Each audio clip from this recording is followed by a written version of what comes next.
If the humanity of the presenter matters to the meaning of the content, disclosure matters.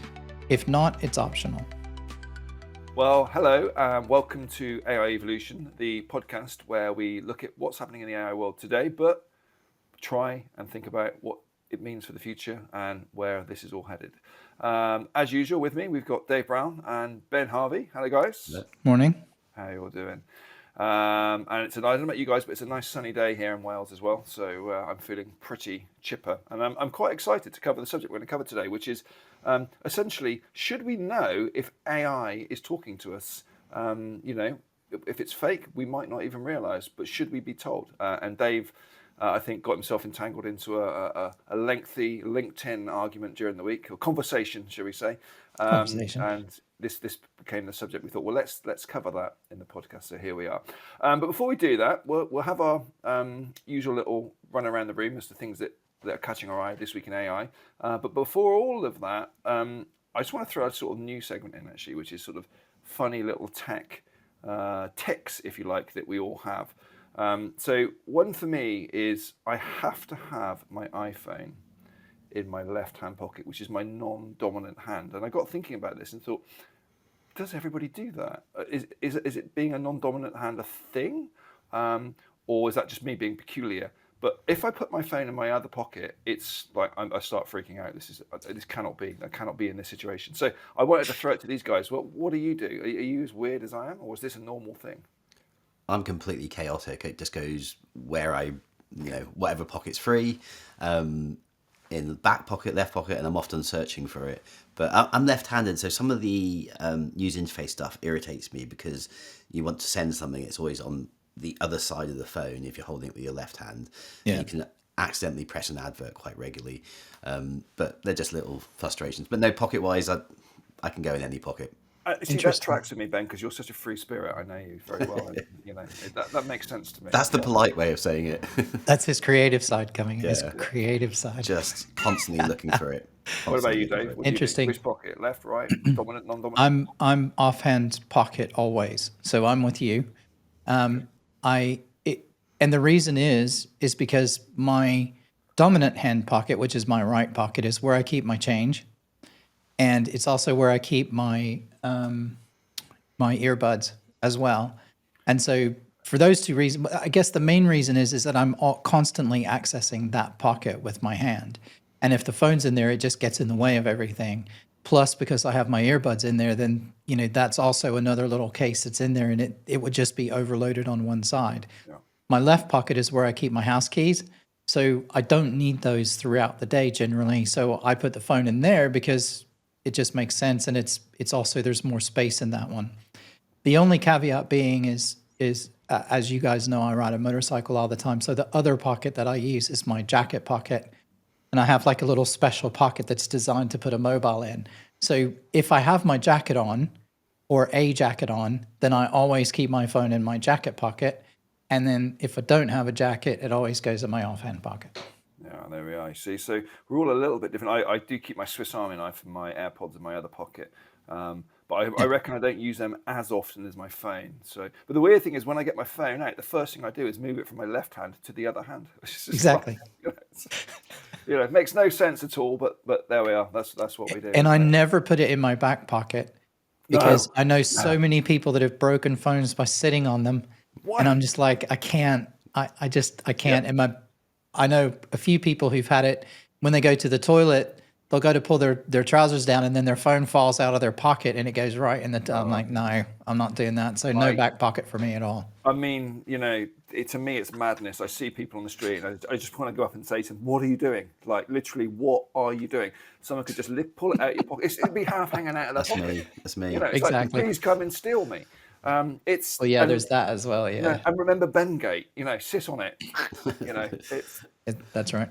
Yeah. What's been really annoying for me is I've got my little finger is broken from a football injury a couple of weeks back, and if you have jeans on and you go in to get your it really hurts. Oh, it hurts. So Yep. yeah, I've kind of probably become slightly more left pocket just as a result of that. All right. All right. Okay. So right. thinking about what's been catching our eye this week, I'll go first here. Then I think actually today, and then I think Ben, and then I think David, you're going to pick up the last one. So the thing that caught my eye this week was Perplexity, who sometimes it can be a bit controversial. They've had a lot of accusations about them just basically stealing everyone's information and making stuff up and all that kind of stuff. But they launched a voice mode effectively for the app on the iPhone. I presume the Android as well, but I've obviously not had a chance to try that. And it's rather good. I mean, it's good, it's chatty, and it works quite well. But the thing is, it's a little bit of an action model as well. It can do things. If you ask it to play, some music, it will open up a music and start playing it for you. And that's something that GPT doesn't do or any of the others. So it does have some actual functionality in your phone and sort of does the things that you would expect Siri to be able to do, but often Siri fails at. It can put calendar invites in. If you've got, the app on your phone, it can order an Uber for you. If you've got OpenTable on as an app on your phone, it can book a thing in a restaurant for you, and all just by talking to it through Perplexity. So I've been playing about with it, as is my son, and yeah, I think we're quite impressed. To the extent that I've almost deactivated Siri on my phone because Perplexity does a better job, and I've made Perplexity my action button thing. So when I push that now, it opens voice mode in Perplexity. So it's effectively become my Siri. And it does make you think, how on earth have Apple allowed this to happen? How have they got to a place where a third-party company is able to develop a non-native third-party app that works better than their native voice assistant? I mean, yeah, car crash is all we can say, really. But maybe the reason that they allow it is because they know that it works better, and they have to have some solution because they tried, to do Apple Intelligence or whatever stupid name they came up with, and that didn't work. And so, because the bit of that that's surprising for me, Alan, is that they allow it to talk to other apps, because I thought that was something that was, that Apple's talked about for ages as security wise, is that one app wasn't able to talk to another, but they've obviously opened up their security to them. So to me, that says that they've admitted defeat and that they realized that Perplexity's tool works better than Siri, so they've just let it happen. Now, the bigger question is, do they just buy Perplexity? Well, I think a lot of people are starting to think that. Maybe they should. And the other brilliant part about it is because Apple have shortcuts, you can build a shortcut that runs if you say, hey, Perplexity, and it opens the voice. So suddenly the thing is behaving exactly like Siri. It has all the functionality and convenience of Siri, but actually works and does things. I mean, I think, if you're Apple looking at this and you're an Apple shareholder looking at it, you're thinking, how is this company not been able to deploy their own system, and do it in a way? I mean, when you look at things like DeepSeek and stuff like that, how has it taken Apple so long to get to where they need to be? They're the most powerful company in the world financially, probably, or certainly in the top three. They ought to be able to do this, and yet they seem to be frozen in time. And 2 years went by and nothing. They've Tim Cook. Nothing. 2 words. Tim Cook. I think Tim, I think definitely. He's very much a man who likes to think about supply chain and all that kind of stuff. But also, I think the people they've had working on Siri potentially, they had, is it John Andrea from, I think it was from Google originally, and they've just not done the job, have they? They've tried to launch stuff last year at WDC with Apple Intelligence that they've then not really been able to actually deliver. I did hear a rumor that a lot of the stuff at WDC they announced, the Siri team hadn't even heard of, weren't aware of. Jeez. Yeah. But Tim's an operations guy, right? Yeah. So he, like you said, he's like about supply chain and all that sort of stuff. They don't have anyone left in Apple, I think, that's the visionary. And I think now they've done their period with an operations guy in charge, but somebody needs to look at that, and they need to find somebody who's a massive visionary, forward thinker who now can take Apple on that next creative thing. And unfortunately, they are way, way late to the game. If they had somebody who was thinking about this stuff, they could have been leading. But unfortunately, they make great hardware. And, the MacBook Pro, I think, is still the absolute single best piece of computer hardware that exists in the world today. Agreed. But other than that, it's just the same thing. You know, they're not being creative. They're not coming out. They're not leading on anything anymore. And you know, again, the hardware is great and whatever, but they need the vision. So they've just brought effectively they've brought almost lock, stock and barrel the Vision Pro team to come and work on Siri. So that sort of speaks volumes a bit, doesn't it? Because you've got a product there that's completely broken, it doesn't work, and they've suddenly worked out we need to fix this like urgently because actually, guess what? AI is really important. And the thing that they were saying was going to be their vision of the future, they've taken their best team off it. Yeah. You know, so where does that go? Do you know what I mean? So I think they're all over the place, and it's They are, going yeah. to be an interesting few years for Apple.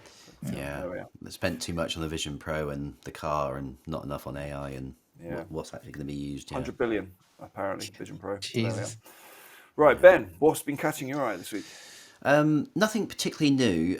Just as we've got a production company and we've been trialing using AI to create animation, and just seeing how far we can push out with an After Effects specialist. But we've also just been trying to create digital assets through DALL-E a little bit, through Firefly, and just trying that. And it's been quite a steep learning curve we don't want it to create an animation for us. We want it to create assets that we can then move. So that's been that's been interesting to see how effective that is. And actually what we found was using the image generator in Illustrator was the most useful for us, and not actually going through Firefly or some of or even DALL-E. And that's because it was vectors to start with. So that's been quite an interesting process. Still using the assistant in Grok. I'm enjoying how that chats. I know I mentioned that last time. And just the new model on ChatGPT is great at creating images as well, and particularly text in images. Did you Yeah, notice it's in very Grok good you at can that. develop your own personality for it now? Yeah, it's amazing. Yeah, I haven't done that. I haven't had the time, but yeah. I did customize a Magnum one actually, which was Yeah, of course.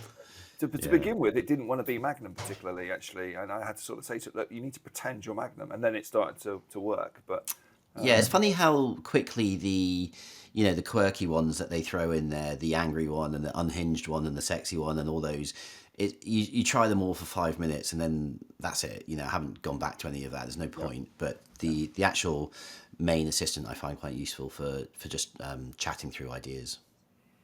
there we are. Right, Dave, what's been catching your eye Cool. apart from LinkedIn? Yeah. We'll get to that one in a minute. I do have one that came up this morning, which I think is really interesting, and I shared it in the group, but it's about fingerprinting in AI text. And it was the fact that somebody's worked out that, particularly ChatGPT, I think is what they were really talking about, adds all sorts of interesting things like invisible spaces Oh yes, I know. I heard about this. Yeah. using Unicode. And it was on Instagram. I'll put a link to it in the show notes if people want to see it, or maybe I can just play it here and then people can see it. But I thought it was really interesting. The person who did the post basically thought that it wasn't intentional. They think that it's something that the AI is doing itself to make it easier for it to break up chunks of information. So it's using these invisible Unicode characters to help itself in the models, which I also find interesting that if that is the case, that obviously AI is doing stuff behind the scenes that nobody really realizes that it's doing. But it makes sense. I think it makes sense because Yeah. OpenAI wouldn't be incentivized to do this. Yeah, You know, exactly. They want people to use it and not be called out for it. So Well, it's that, but it's also it's extra information that's in there that they need to process. So I wouldn't think that they would put extra stuff in because, every single token takes energy and everything else. So adding anything to it, I think would just make it more expensive for them to do. So I agree. I think the AI has probably done it on its own or worked out, how to do that. But the other thing that was quite funny is that, the whole context of the post was, here's a way to remove all of that stuff so that nobody will know that it's AI, right? And then it's, at the minute, it's a little bit clunky and you have to go through a few steps to basically put it into some sort of a tool where you can actually see all the hidden ASCII characters. And then you can go in and you can manually remove them all. I'm going to write a little app using ChatGPT to actually manually go in and remove all of that stuff. So once I get to the point that I have some content that I want to use, I can literally just copy, paste it into an app, and it will return it without all of the hidden characters in it. I think Could you? that'll be a much easier way to do that. It would. So you could build it. Maybe you could just build it like a GPT inside ChatGPT, and just tell it that, yeah, I'm going to paste in whatever text I paste in. Your job is to replicate it exactly, but remove any Unicode spaces or unusual characters. See, I don't know if that would work because it probably puts its own Unicode characters in the answer anyway. But you could say to it, you must not use Unicode. And it'd But be I think interesting to it see would what happens. still, yeah, maybe. I don't know. Try. Anyway, it could, yeah, it's an interesting little test, but I thought it was really interesting on 2 points. One, that it's doing it, and that maybe that's how a lot of the tools that are the AI text discovery tools work. So, they're looking for those things in the background. And second, that obviously it hasn't taken very long for anyone to come up with a solution to say, hey, this is how it's working, and here's how you get around it. Yeah. So that's a whole nother, I think AI and copyright detection and all of that. Someone Golden had to rule, do it, Ben. Ben. It's Golden okay. rule. Yeah. So anyway, that was interesting. So I think, yeah, maybe we'll have a future discussion on that. I'm actually talking to someone on another podcast this afternoon and doing an interview from a guy who runs a company, and they can not only can they detect if AI has been used in audio, video, or imagery, but they can also pretty much tell which tool did it as well by the digital fingerprint about how it was done, which I find really, really interesting. So that's going to be Actually, this leads perfectly, Dave, into what we're going to talk about, really, doesn't it? Because it's whether it's something does. fake or not, and do we know? Yeah. So just nice segue. Thank you very much. People listening, may have seen the story that came out, I think it was last week, where a Sydney radio station had an entire show that was AI. So the presenter was AI, and they did not declare that it was an AI show. It was only later that apparently some people suspected that it was AI, but no one kind of could prove it. But then somebody did. And it turned into a massive story. It's been all over sort of LinkedIn and social media. If you follow those sorts of topics, obviously we all follow AI. And I personally, I will set out my stall now in the conversation. I don't really care. I don't think that AI needs to be identified. I never understood that. And this goes all the way back to a couple of years ago when Google Assistant, do you remember they did the demo on stage, and they demoed Google Assistant like booking a dinner reservation. Now that never materialized with Google in any meaningful way, at least as far as I know. But there was a lot of discussion at the time then about, oh, well, should it identify? So if you call your favorite restaurant or your favorite salon and you want to book a table or you want to book an appointment, if they have an AI tool that can handle that can take your call, so you never get a busy call, you never get put through to voicemail, it always will instantly take your call, and it can book your dinner reservation or your hair appointment for you. Who cares if it's AI? Do I need to know that I'm talking to an AI? No. I honestly couldn't care less. As long as they take the call and I get my appointment or I get my table, I don't care. But there are a lot of people out there who absolutely are vehemently arguing that no, if it's AI, you absolutely have to know, and I'm not going to talk to an AI because I don't want to. And I just don't understand that. So I thought that this story was particularly relevant because it is in more of a public, it's more in the public realm. So that's kind of that's the article I wanted to talk about, and I wanted to get you guys' thoughts on it as well.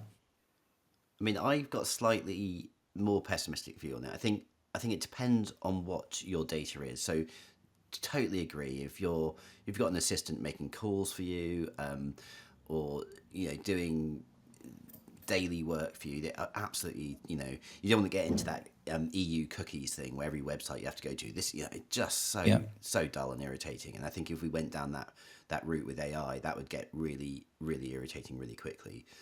But obviously, there's a huge ability for AI to undermine democracy, I think. So you've got, was it those robocalls that had Joe Biden's voice on a couple of years back? There's a huge ability to manipulate people on a mass scale now, and it's quite cheap to do. And I think with that trust and misinformation, it is important to have some kind of standard, particularly when it comes to the political sphere, I think, and news sphere. I think there is probably some legislation around saying what is AI and what isn't AI. But I don't think that's across the board. I think for a lot of things, I worry more that AI generated content will become really repetitive, like on LinkedIn or that kind of daily interaction. As people are pushed for time, do they just outsource some of their creative thinking? And I think that's a worry as well. But I think, across the board, I think some kind of disclaimer gets very repetitive and dull and in the way of work. Yeah, I think the disclaimer thing, 100%. If every time you see an AI image and there's plastered across it, this was generated by AI, it's going to get very boring very quickly. I mean, imagine you're out in the car and every time you drive past a billboard, because let's face it, those sort of images on billboards and things are going to be AI generated if they're not already. But do you really need to see that? I suppose that the question becomes is if the person in the image is a real person. So let's say it was a famous celebrity, but it was an AI generated image of them, and they hadn't given permission for that, then maybe perhaps it should say it's AI generated. But if they have given permission to that, maybe then we don't need to know that, because they're effectively saying, I'm happy for this to be a representation of me, and this is how the world can see me. So there's a lot of sort of things to work out here. I think society, has to go through a bit of a shift, because at the moment it's all new and it's all novel, and we don't know if we like it or not, and we're not sure about it, and is it real and is it fake? Makes me think of the TV show Is It Cake, actually, if you've ever seen that. Yeah. But is it real, is it fake? But I think very quickly, as this stuff becomes increasingly ubiquitous in our life, it's used for everything and everywhere, it becomes impractical. But when you get to something like a radio station, where perhaps there's a relationship, a tacit relationship between the listener and the station, maybe there is a requirement to say it. But that's really up for debate. Now, what is the sliding scale here? Because you might make an argument if you've got a GP or a doctor and you're talking to some kind of online conversation with a doctor, and there appears to be a doctor in front of you, but actually it's an avatar and it's generated and it's an AI that sits behind it. I think most people today would probably say, I'd want to know that piece of information, that this isn't actually a real person. It may be very capable, but I still would like to know that. Maybe knowing that the DJ is not real is somewhere further down that sliding scale, but it might still be on that scale. But it might be that in 20 years' time, as a society, we've changed enough that it's acceptable for the DJs to be on that scale, but still not the doctors. Yeah. And I think there's definitely we kind of have to get used to the idea a little bit as we go along with this stuff, rather than just immediately launching it without telling anyone. But there are other radio stations that have done this and just said that we're experimenting with AI, and there's been absolutely no backlash. There's been no problem. So I think you're right. As this becomes more ubiquitous, people will just get used to it. But I do think trust is broken if you don't tell people that a whole hour long or 2 hour long sort of radio program is generated by AI. See, what's interesting. So I agree. I think things where you have open-ended discussions, if you're using an AI, I think that becomes important to identify. I guess a little bit of a pushback or another discussion point on that is, what's the difference between that and a radio station news team reading news that they got from somewhere else? So they all get the AP feed or the Reuters feed or the Press Association feed or whatever, and they all read exactly the same news story that was not written by them, and they're just parroting back something that some other reporter wrote somewhere else in the world. And you get that across tens of thousands of radio stations or even TV news and newspapers and local papers and everything, they just literally take that article verbatim and they just spit it out. So do we now need to start declaring that I didn't actually write this article, I'm actually reading this that I got from AP? Because in my mind, it's basically the same difference.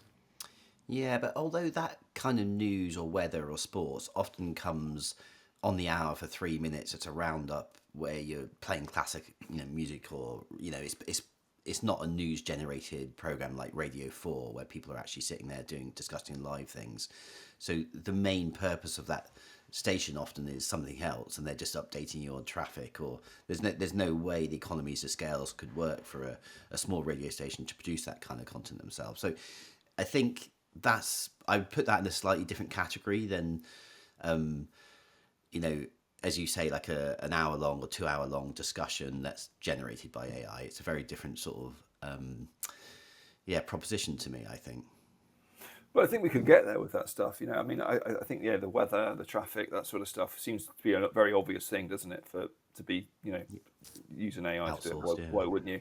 Although if you listen to Radio 2, there's somebody called Sally Traffic, I think, isn't there, who's always seems to be part of the show as much as reading the traffic, and joins in all the discussion. So so maybe you do lose something out of the way. Maybe the show just becomes slightly duller because you haven't got these characters anymore. Although, look, 20 years from now, 30 years from now, maybe you can just train the characters. These AIs can become the characters. Why can't they? And so I went in a bit of a kind of thought cycle with this morning. I want to throw this idea at you, okay? Because I think it sort of looks, as where AI evolution looks a bit further ahead. Let's say it's 50 years now since GPT was launched, and we've got super intelligent AIs, and they're incredibly good, right? And in 50 years' time, most of the time when you go to see a doctor, you are talking to an AI, because that's what everyone does and that's what everyone uses. And maybe the warning is no longer on the AIs. Maybe now you get a warning if you're going to be dealt with by a human because they're not as competent. Then that could be the future, right? Maybe that's where we end up with this conversation eventually. It's the human warnings we need to see. Warning, this photo was taken by a computer. This show is being presented by a human, because it's now not as good as the AI. And I think that's possible. Yeah, it's an interesting wrinkle to it. I hadn't gone that far, so this is why I wanted to chat with you about it. No, that's 100%. I think I could definitely see us getting to that point. I think some of the strengths of AI, even though a lot of people would argue that the content is kind of samey and a bit boring, it's also and it has bias, and I don't want to go down the track on bias because everybody talks about bias all the time. But my only pushback on that is humans have bias. Every single human has personal bias based on your past, your experiences. All three of us have different biases because we were raised in different places by different people. We've had different experiences and all that. Everyone has bias. So AI having bias is no different than any human having bias. So I don't buy the bias argument at all. But yeah, yeah. Well, think about the doctor. If you go and see your GP, how much information have they got access to in Exactly. their head? How much they store? A limited amount of information that they've memorized, and then what they've got in front of them, if they can Google it, whatever. And their experiences that they've had, in their time as a doctor, which could be a number of years, it could be a long period, it could be a short period. But an AI system, say in 50 years' time, super intelligent system which has access to the world's medical information holistically. Exactly. Its intelligence is way beyond the sum of all humans that have ever lived. That's the thing you want to look at your case, isn't it? And make that diagnosis. Because it's looking at probability. That's all doctors are doing. They're looking at your symptoms and they're going, okay, it's probably this based on the data that I have. And the more data they have, the more likely they are to be able to give an accurate, sort of guess at what they think it is. I would be 100% comfortable, and I know a lot of people will freak out when I say this, but I'd be absolutely 100% comfortable at giving all of my medical records into an AI. And every time I have a blood test, every time I go and see my doctor for anything, x-rays, CT scan, like whatever, I would be more than happy to feed all that into an AI and say, is there anything in there that you see that you think you might, that we might need to address? Because I suspect that because it has such an enormous data set from around the world. Like you said, it's good. The sum total of its knowledge and its ability to predict based on all of that data that it's got is going to be way better than any individual GP that I see in Lamberhurst. I can tell you, it's just a fact. And yeah, I would be totally comfortable with that. Okay, so it's 2050. You've been arrested for a crime you didn't commit. Yep. Okay. Who do you want? Do you want the AI lawyer? Do you want the human lawyer? And more importantly, do you need that to be disclosed to you? I want both. Yeah. I want a both. human lawyer that has expertise in AI.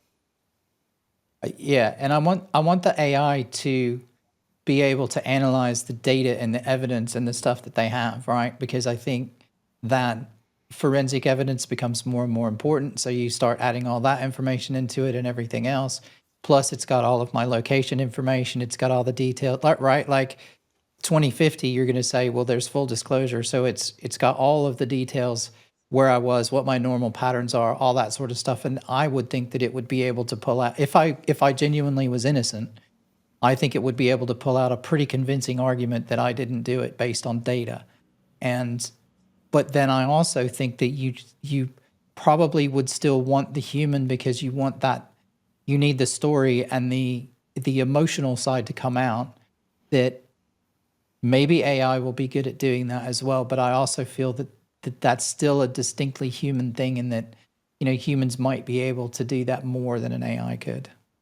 But for the data analysis and the sheer hard fact of what happened and analyzing the data and the information that's available, I would definitely want AI to look at that. And also, they think a lot of that lower tier jobs will go to AI in the legal process, don't they? Yeah. All the discovery, it'd be amazing for discovery, and they're using it for that already. Yeah. So if you take a discovery process, I mean, you see some of these cases and they have 10 of those file boxes full of documents and reports and everything else. And now they just scan all of that stuff into AI, and then they can just start to query it and ask questions instead of having to read all the stuff themselves. And, they're finding more information, and they're able to get more data out of it, because you don't have a junior lawyer sitting reading through 10,000 pages of documents. Yeah, I mean, I think for paralegals, they probably, there's probably quite a concern there, isn't there? So you end up in court, and you've got a choice now. You can have the AI judge or the human judge. Depends which model it was using. This is the super intelligent version of OpenAI in 2050, which has the sum of all human intelligence times 1,000. I think it depends on the type of crime. Yeah, Okay. I don't know. That would be my gut instinct. Or maybe where you're being tried. Because if you're in a country where you felt that the judge could have bias, as you articulated, Dave, humans can have a lot of bias, right? Yeah. So maybe you'd feel an AI might not have as much bias. Maybe it's fairer potentially. Yeah. I mean, I generally believe that anyway, even now. And I don't really see that changing, again, because everything gets sort of, it's like the empathy test, right? They've tested results where they've asked questions to humans, and they've asked, questions to AI, and they've had then humans grade the responses, and they didn't tell them what was what. They just said, grade the empathy, that's being shown here on a scale like 1 to 10, whatever. And the AI wins all the time, which totally makes sense, because it's pulling responses that it's seen from people around these issues from all over the world. And it's kind of, it's munging them together, and it is giving you kind of the average response that it sees. But that's going to be better than any individual person, always. I think you're right. If you ask an AI a question, and I've noticed over time that you tend to get back a fairly balanced, almost you could say middle of the road, but a kind of, it's not extreme. You rarely get an extreme position back, do you? But if you ask the same question to 20 people down the pub or whatever, you particularly after a couple of beers, you're probably going to get some fairly extreme responses there, aren't you? Which you would sort of never get from the AI. So is that a positive? Well, I think politically, in terms of being tried by somebody, yeah, because But particularly around political discourse, right? Because you mentioned this earlier, but maybe we could do with a little bit of that not so extreme positioning on any given topic, right? If you take the bell curve, right, and you drop the ends off on either side, and you kind of end up with the the slightly left or the slightly right centering, no matter what country you're in, it doesn't matter. You end up and you take those extremes off, right? And you just go, look, we're ignoring both sides of the extreme argument, and we're just going to take that more centrist kind of answer. Maybe that's a much better, I don't know, position to be in, and a much better way to talk about some of these topics. So it could be helpful in that you're not going to the extreme all the time. Maybe that's the answer. I guess interestingly, in human history, that what you consider that bell curve shifts, doesn't it? So it's not a Yeah, like the U.S. is almost one standard deviation to the right of the U.K., right? So even your average person in the U.S., I think, is much more conservative than the average person that you get in the U.K., right? Even someone who would be considered dead in the middle. So I think that where the curve sits on that spectrum is different in every single country, but you still want to cut the edges off, I think, within that country, so that you then, it maybe, I don't know, maybe it would help bring all of that stuff back to the middle. So when we think about social media over the past decade, depending on what your starting point is, the algorithms in social media have kind of pushed people either further left or further right, politically probably. It's probably reasonable to say that. Then maybe over the next decade or two, if indeed, and if it's true, OpenAI are building a social media platform themselves, if it's more middle of the road and people start seeing that narrative all the time, maybe it, as you say, starts to draw them back into the center a bit more. It'd be interesting to see, wouldn't it? The sort of unintended consequences of technology sort of playing out. I think the edges are great in terms of creativity and stuff like that. I think you need to be on the edges. If you want to create great music or great art, then you probably need the models to be operating in outside of the center of the bell curve. Probably middle of the road isn't going to get you there. Right? You just end up with wallpaper music or very bland paint by numbers art. But when it comes to being assessed medically, you probably don't want to be in the edges, do you? Exactly. Let's be in the 99.9% probability case. This is, and so where would I stand on this? Would I want to know? I'd want to know today 100% if I was being seen by a medical AI. I think by 2050, I might want to know if it was a human, but I expect it to be AI by then, and I think it would be very competent, and I might be very worried if it wasn't an AI doing it. But I think that's the journey as a society we have to go on. At the moment, I think a lot of people are very kind of AI averse, aren't they? Like, the robots are taking over, we don't want that. But I think as it becomes used by everybody, people just get used to it. It's a bit like a very trivial example of this, but when the AirPods first came out from Apple, everyone took the piss out of them for about 6 months when they look ridiculous. No one thinks that now. They still do. Just got used to it. Well, but, I remember my brother vehemently ripping the piss out of me for having these things in my ears. You look like a lunatic, Alan. What are you doing? But very quickly it became normalized, didn't it? And I think that's what will happen with the AI stuff, is it becomes embedded in everything we do. When you start walking into McDonald's and your order, you're just doing it with an AI, talking to you or whatever, kind of a mac and cheese and whatever it might be. I saw a funny thing about thinking about that and talking to it. I saw a really interesting article the other day, and it talked about the fact that the reason that McDonald's uses kiosks now instead of you talking to someone at the counter is because actually people order 30% more when they don't have to talk to somebody than they do when they speak to someone, because it's almost like there's this psychological thing that they don't want to be seen like they're having too much or they're being gluttonous or whatever, and they feel free to just order whatever it is that they want to order because no one has to really see it. And I thought that was a really interesting little psychological wrinkle in that. So So that might be a case where a store like McDonald's or fast food or something would not want people to talk to something. They actually want them to press the buttons because people actually buy more when they don't. They And don't feel also, self-conscious talking to That's really someone. interesting. they'll see the kind of menu of things that are available to them as well on the screen, won't they? Which if you're talking to somebody, you kind of need to know already what it is you want, right? But Yeah, sometimes I go onto the screen and I go, oh, quite fat. Oh, I might have a donut as well, because you exactly. see it, Yeah, right? yeah. 30%.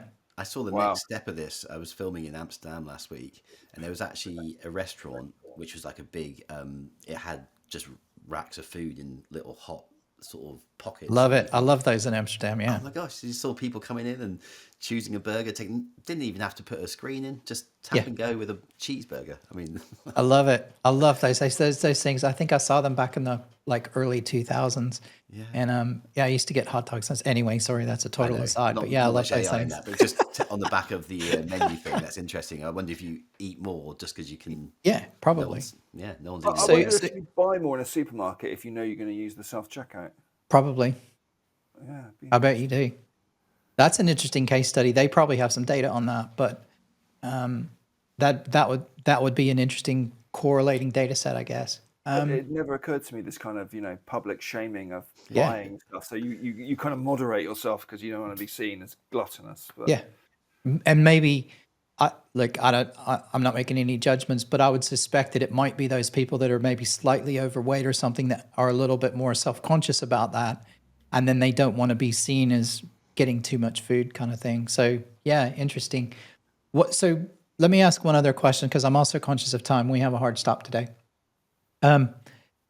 So if we have to identify AI, does that then mean we now need to take a step backwards and we need to start identifying existing videos and existing imagery that has been manipulated using things like Photoshop? So Yeah. yeah, or if you think about something like the Google phone, you now can take a picture and then you can just edit people out of the back of the picture, or you can add stuff to the picture. So now that's been modified.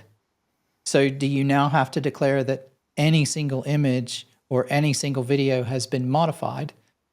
And to what extent and when do you start doing that? Because in personally, I think a lot of that is actually worse because particularly photo, when you do photo shoots and you do things like magazine covers and stuff, the things that they do with people to modify, they change their face shape, they change their skin, they change everything, and it's literally an it's not an accurate representation of what was happening at the time, but that's put forward as this is the real image. And I think that's been probably worse for society than an AI voice talking. So I wonder if you start getting into disclosure that you've now opened Pandora's box because you now have to disclose everything. Yeah. So is it a context thing? Is it if it's going to be on the cover of Vogue, it doesn't really matter. But if it's going to be on the BBC News at 6 or something, or Channel 4 News, they have to say that this image has been altered because you're presenting something perhaps more serious or factual. I would say the cover of Vogue is equally as important. Yeah, and the drip effect on take women's fashion magazines for example. Yeah. The amount of photoshopping of those for decades now, and I don't know if you guys remember that Dove advert about 15 years ago where it had a woman sitting in a chair without makeup, and then two or three different lights came on, and then it was all done in high speed. And then it showed the advert on the billboard at the end, and from the start to the finish, it wasn't the same person at the end. It was absolutely a really clever advert, and I know some will say that's cynical on Dove. They're trying to sell still through being looking at their own industry. But I agree. I think it has had a massive impact on the world and the standards of beauty and what girls and women expect of themselves. I think it's had a huge impact on the mental health of the world in a way. And I think I'm surprised that we've never really faced that. But you're right, through this AI discussion, we might have to actually face that. What was the case? It wasn't that long ago, but it's a year ago. The Royals and somebody they'd edited their photo in Photoshop or something, and there was a huge uproar about it, wasn't there? I Yeah. think it wasn't it Kate when she was unwell Kate. Yeah. Yes. in the garden of Kensington Palace. Yeah, and they came out and they Yeah. did like a family photo or something, Yeah. and then it transpired that there'd been some kind of AI editing going on, and this was like front page news. It was Yeah. Yeah. I don't But know. then you get back into what's AI and what's not, right? Because now everybody's calling everything AI, even though it necessarily isn't AI. Like, do you know what I mean? So it is. I think we are. I do think that this is going to turn into a much broader discussion. And if I work for an AI company, I would be pushing. This is the narrative I would use. I would say, okay, you want us to declare everything that's been done with AI, but we now want everybody that alters any image in any way to have to declare their image as being altered as well. But I And I think the think, any alteration is a problem though, because like imagine you're Channel 4 News and all you've done is removed a fence post from the background of a picture just but because why it would made you? it. Why do you need to do that? Yeah. Well, you don't, but maybe it just because it Exactly. looks aesthetically nicer, I know, but again, so you've altered the image. That isn't what that actually looked like at the time. But there are So, different contexts, aren't there? For news, I think but it it's has to be. I think it has to be a black and white line. You can't get into subjective because as soon as you make it subjective, then you're It's like, different. oh, well, the fence post isn't important, but maybe that fence post had a sign on it that was important. And so then you go, well, the fence post, it looked ugly. And you go, yeah, but it had something on it that was relevant to the story. And that person goes, yeah, no, but I didn't see that as like, you can't do that. It's either it's exactly as it was taken or it's been modified. Now, I think there are some things like if you change contrast or you change, like there are some changes where you haven't factually changed it potentially. So you're adjusting the exposure and you're maybe, use a sharpening tool or something like that. So I think there are some image adjustments that could be, you could say, okay, that's fine. That's not considered an adjust, that's not changing the image, but structurally it's kind of changing what's actually in the image. I think we're just going to have to get to a point where we go, this image has been altered, and if maybe you have to put a little thing in the metadata of the image to say we removed a fence post. Okay, you got me thinking, right? Which is more important then? But which is more important? Okay, if you got a wholly generated AI image with no alterations, but it was just the whole thing was just generated by AI, is it more important to know that that was AI generated than an actual image which has been changed? So something that actually exists, but then you're changing the perception of that to the person, because almost that feels worse to me than the wholly generated image, which isn't trying to be deceitful in any way. It just Yep. is what it is. Yeah, I agree, and I think again, like what you said earlier, it slightly depends on context. If you're, creating fake content on, Israel Palestine or the Ukraine war, then that's hugely manipulative and has a massive impact for the world. And particularly in short form where people aren't really invested in it, they're just scrolling for hours a day. You have a huge responsibility to not manipulate those things, but if, like you say, David, changing the contrast or lightening the shadows a little bit to give an aesthetic is a very different thing than creating manipulation. So how do Yeah. you think governments or tech industry even begin to think about how they can manage this? Because, as you say, politically, there's a potential here for all sorts of kind of manipulation and corruption. How are we going to do this as a society? How are we going to create almost like a kind of a universal set of rules that everyone adopts and actually sticks to? That feels difficult. So I had a chat a year and a half ago with a lovely lady named Suki Fuller, and Suki at the time, her position on it was, and I still agree with this. I think the only thing globally that we have agreement on with literally, I think every single country except maybe one or two, is your global human rights bill. And I suspect that it's going to be tied to that in some way.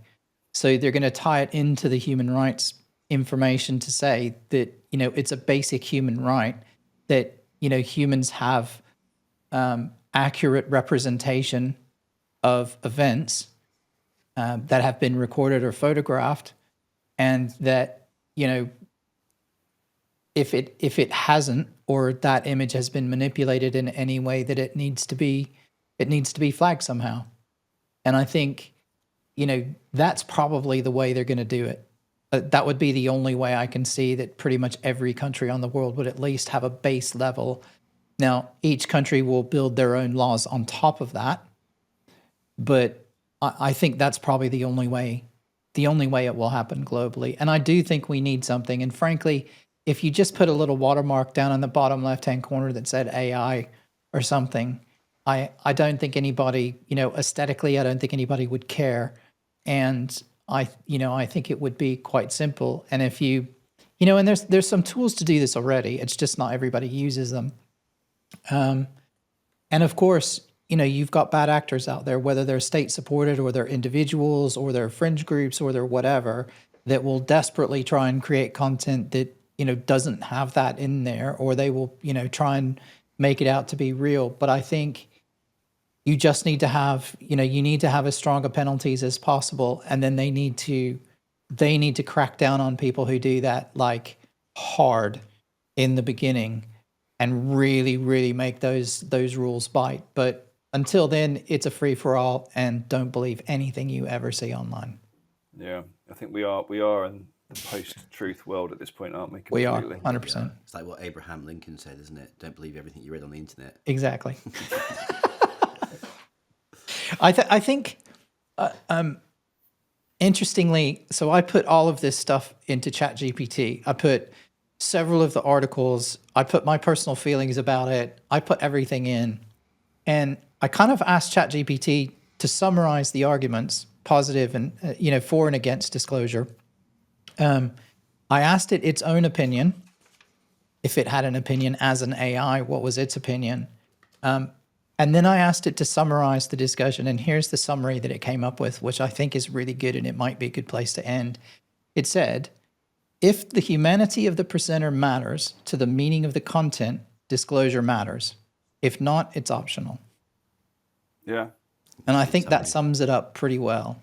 And proof that AI is smarter than us. Exactly. It's a lovely So summary. we should just let it go anyway. Maybe what I'll do, again, if anyone's interested in, and for you guys, I didn't share this with you ahead of time, but I'll take all of the notes that it pulled together and I'll share those with you, because it makes some pretty interesting talking points for and against. And it's way more than we have time to delve into. But it did a really, really good job. And it kept, the other thing that was really interesting, sorry, I know we're right on time. It kept asking me, oh, do you want to now add some information about this particular topic or this way to view it? And this is something new that I've noticed in the last, I don't know, maybe several weeks, where it really now prompts you to dig more into the topic that you're discussing. And that's been really interesting, because it kept bringing up stuff. And I was like, oh, yeah, actually, that'd be really interesting. Oh, do you want some really thought-provoking questions? Do you want some challenging questions? I'm like, yeah, give it to me. So, yeah, it's come up with a very good work through of that. So I'm happy to share that with you guys as well. Yeah, no, please do. That's really interesting. Yeah. Well, there we are. Well, I think, as you say, brings us nicely to the end of the episode. For those that have made it this far, the listeners, just a quick one to say, I think next time we're going to try and look at AI in schools and whether we should be, you know, teaching our kids more about AI. They are in China, and I think other countries are starting to follow suit. So I think that'll be something to dig into. But once again, thanks to Dave, thanks to Ben. It's always fun. We'll catch you next time.